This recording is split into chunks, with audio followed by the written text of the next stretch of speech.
it's just gonna be me and my eyes up close and the microphone, which I am holding right next to my face. So yeah.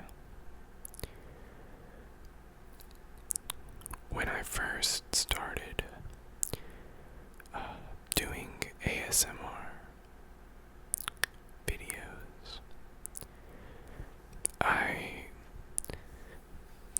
kind of envisioned me coming up with different kind of things, sort of like this, and that being the general kind of thing that I would produce. And, well, it just so happened that most of my videos that I did, or that I was able to, most of the videos that I were able to make were pretty conventional. Sorry, it's been kind of a long day, but yeah. Anyways, most of the videos that I've made, a lot of them have come out pretty plain, and I think that's pretty lame of me, considering that I know I can probably think of some good ideas for this, for these videos, if I put my mind to it, particularly as someone who's always kind of felt this feeling of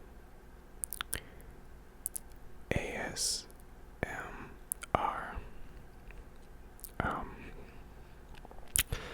And even before I sort of knew what it was, I kind of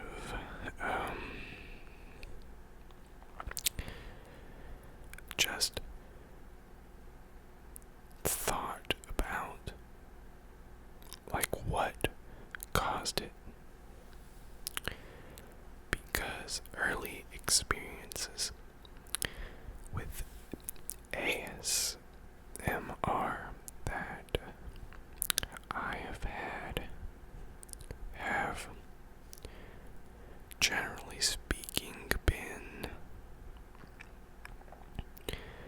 I guess, significant. Like, I can probably remember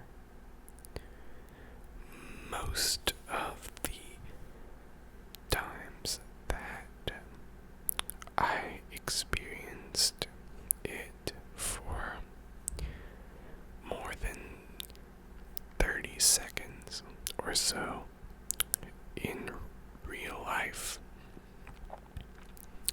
from when I was younger. And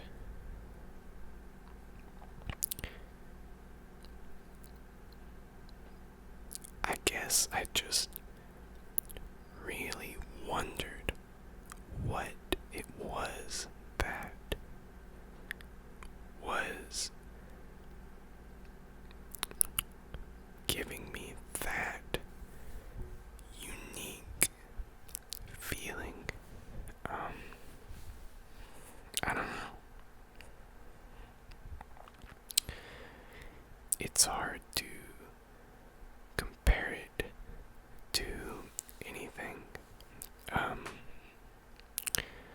Somewhere, I don't know if it was in a published article or maybe just on the subreddit for ASMR, or hell, it might have been just a YouTube comment or something, but or maybe this is a commonly quoted thing, but someone said it was like the opposite of stress or something like that. And I thought that well, maybe not literally accurate was a very interesting way to put it, because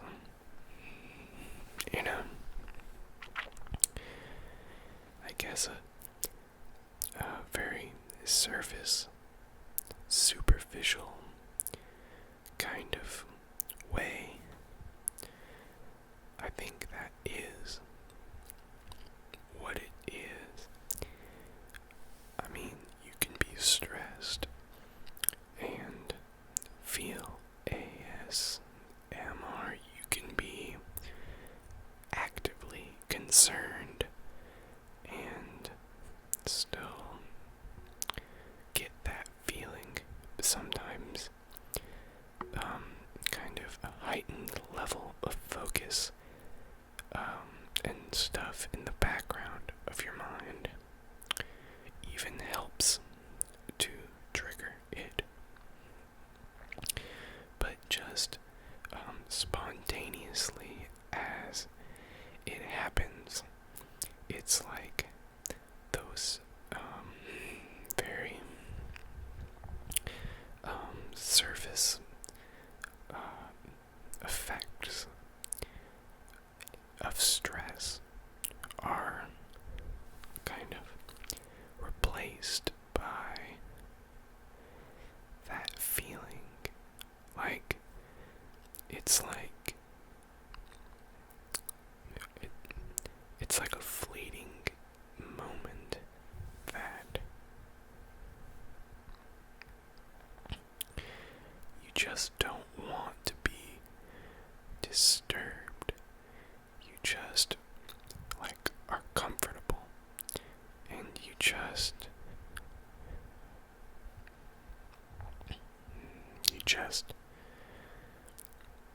there's some kind of peace in it. Like, it's relaxing or whatever. But if you take 10 deep breaths, then that's gonna relax you. I mean, if you take medicine, that will relax you. Drink a beer 90% of the time, that might relax you based on your mindset. There are tons of drugs that relax you. I don't think that, people bill ASMR as, it'll relax you. It's a relaxed feeling, brain tingles, whatever, but it's not just that. It's just hard to explain, I think. And I know there's not a lot of scientific research or whatever into it, but I don't think we need science to tell us what we're feeling and what it means. I don't think that say it's an evolutionary thing from, apes socializing or whatever. I mean, I don't think that really helps us. I mean, I don't know that anything really, I mean,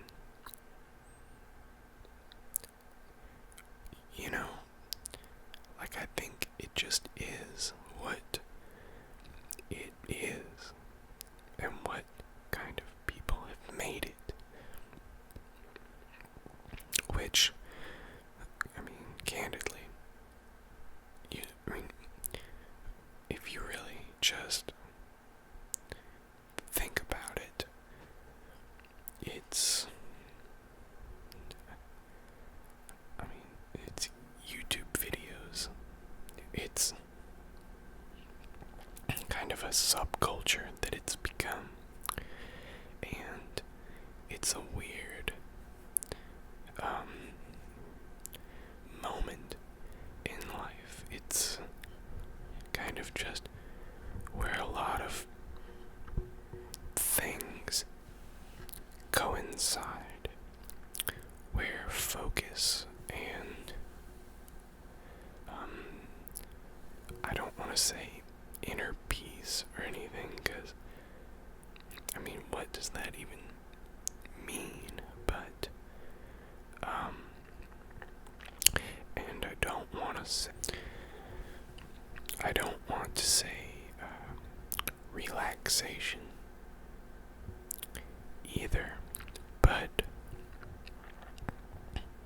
kind of maybe an outer peace might even be more accurate. There's something that makes you docile from it for a moment, and like your primal layers are made a little bit just they're calmed, and there's a calming, but I think it has to do with when it happens in real life. I think that it can be triggered by a confluence of more complex emotions. And to me, I think that's where it really lies, the true nature of this phenomenon. And I know sometimes when I do just straight whisper videos like this, I basically just ramble about ASMR, but I think this is something I've come to the conclusion of more recently, and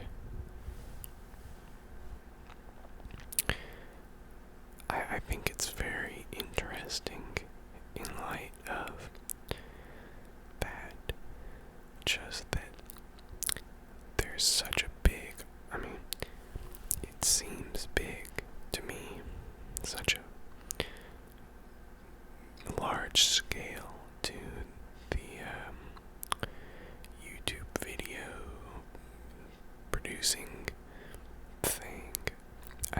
There's thousands of people that make these videos, and dozens of people who have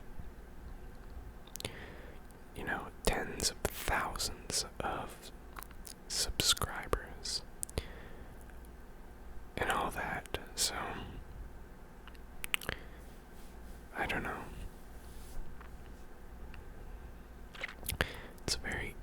interesting development. And I wonder if, obviously, although,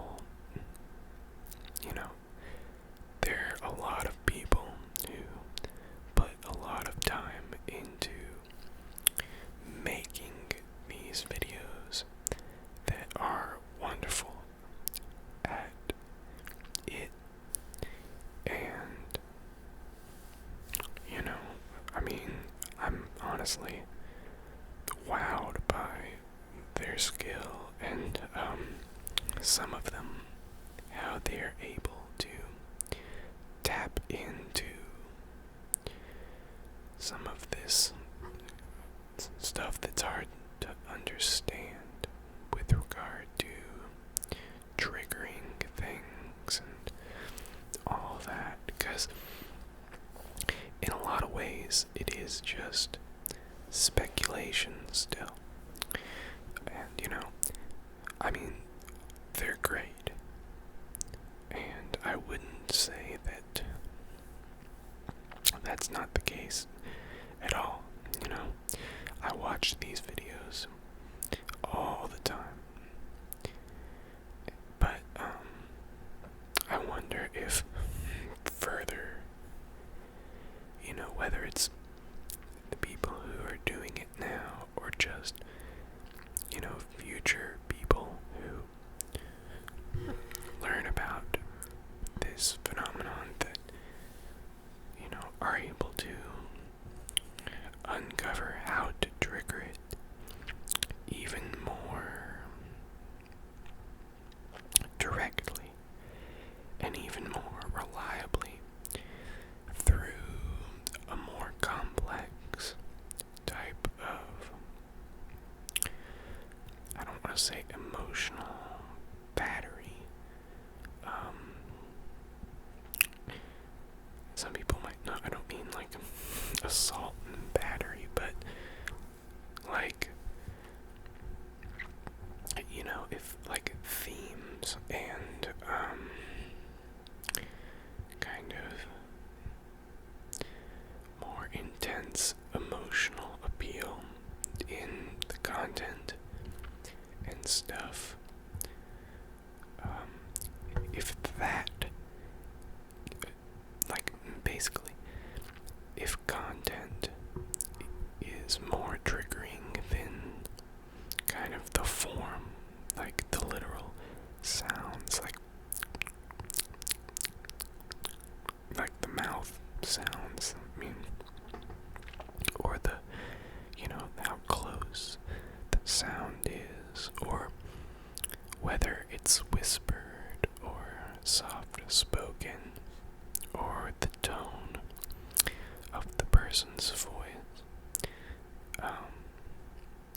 If it's that primarily, or if there are content factors that potentially could be even more directly triggering, and these technical elements are just a type of bridge to that, or associative with that. And it's weird. You could see a whole industry kind of, maybe not a whole industry developing from that, but audio-visual media kind of harnessing and incorporating that into, mainstream stuff. It'd just be very interesting to, see like Hollywood trying to appeal to that, or really anything like that.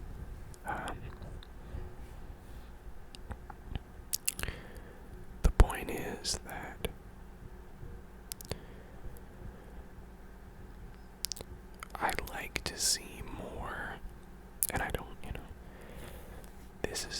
critique of anyone. I don't know. I mean, I'm sure. Well, I wondered, and this is what brought all of this up. I wondered if the big name ASMR people, you know, people with 100,000 subscribers who everybody knows, I wonder how much they kind of get into the philosophy of it all and think about just, I mean, I don't mean like super deep about it, but just even the things that I've talked about in the last couple of minutes. And it's not due to, quality issues in the videos that I wonder this, but I personally I haven't seen a lot of discussion about it in videos. ASMR people have done, ASMR artists have done, and if there is a lot of that,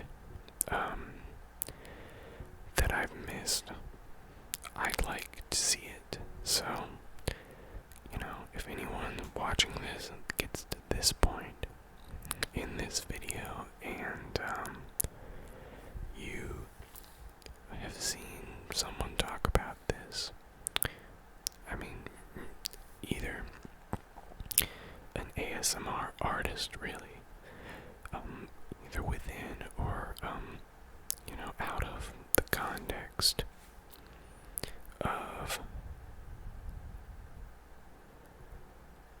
like, their YouTube videos.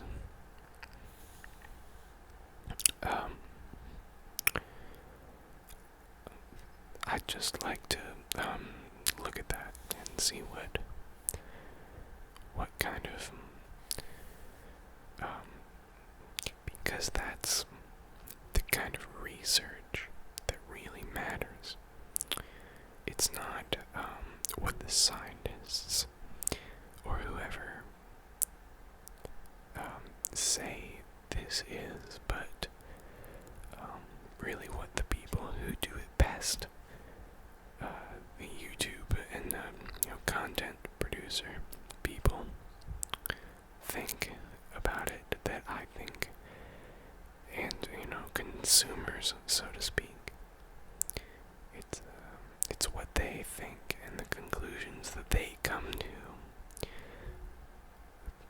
theoretically, through that kind of, just, trying to get their mind around it, that I think is most important. So yeah, that'll be this video.